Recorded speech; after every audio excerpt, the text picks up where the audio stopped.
Okay, so we just read China Who, where we learned a little bit more about Hirahoto Woods. And tonight for homework, you're going to read Expert Color Counting. Vanetta and Fern figured since I talked my way into Cecile's kitchen, I should fight harder on other things, namely to have a television set in the house. It was bad enough knowing California Vacation wasn't much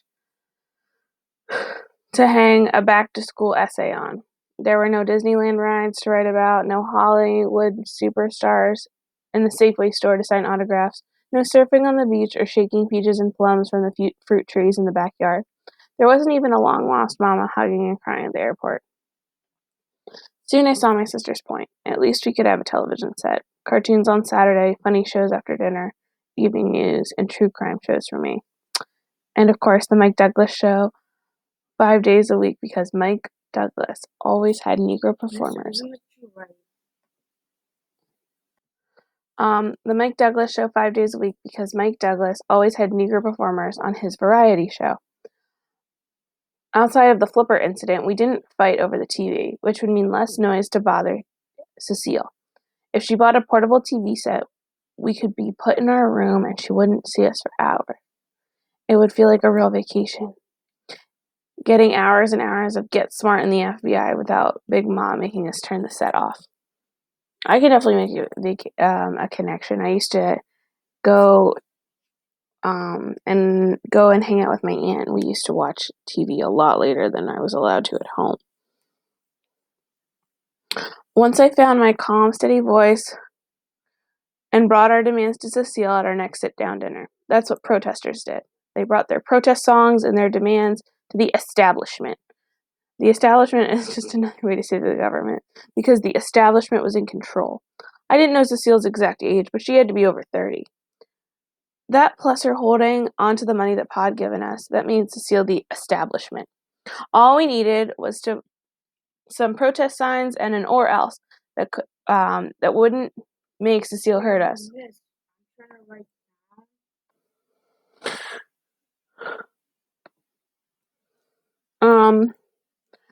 With and an or else that wouldn't make Cecile mad enough to hurt us. Without an or else, people with protest songs and demands don't stand a chance of getting anything. The only things Cecile seemed to care about were her poems and her peace and quiet. The only thing we seemed to care about was our television set. Armed with that, I brought up our sole demand and was ready with our reasons, as if my Safeway S was pressed against my chest. She said, "No one needs a television set." "We do," I said. "To catch our shows," Vanetta said. "Yeah, to catch our cartoons." "And the evening news," I threw in. We practically could see a whole world on the evening news. And Mike Douglas. That's right, we want Mike Douglas. How else would we see Motown groups, James Brown, or Aretha Franklin? The Mike Douglas wasn't the only place to find colored people on television.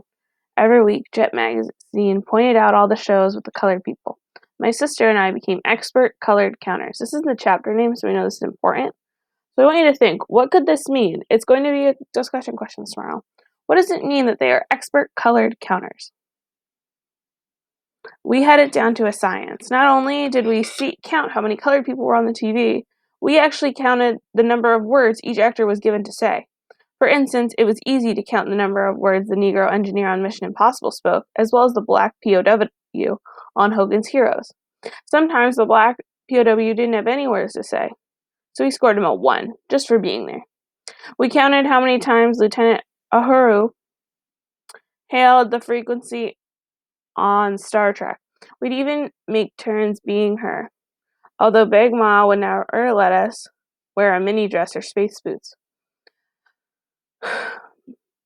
But then there was I Spy. All three of us together couldn't count every word Bill Cosby said. And then the new show, Julia, came on in September, starring Dehan Carroll. We agreed to shout out Black Infinity. And then when Julia came on, because each episode would be all about her character. We didn't just count the shows, we counted the commercials as well. We'd run into the TV room in time to catch the commercials with colored people using deodorant, shaving cream, and wash powder. There was a little colored girl in my favorite commercial that looked just like Fern. In fact, I said the little girl could have been Fern, which made Vanetta jealous. In the commercial, the little girl took a bite of her buttered bread and said, "Gee, Ma, this is the best butter I ever ate." Then we'd say it in the way she did, in her dead, expressionless voice. We'd outdo ourselves trying to say it with the right amount of deadness. We figured that was how the commercial people told her to say it. Not too colored. Then we'd say it silly and say it every colored way we knew. We gave Cecile our reasons why she had to give us a television set in her green stucco house.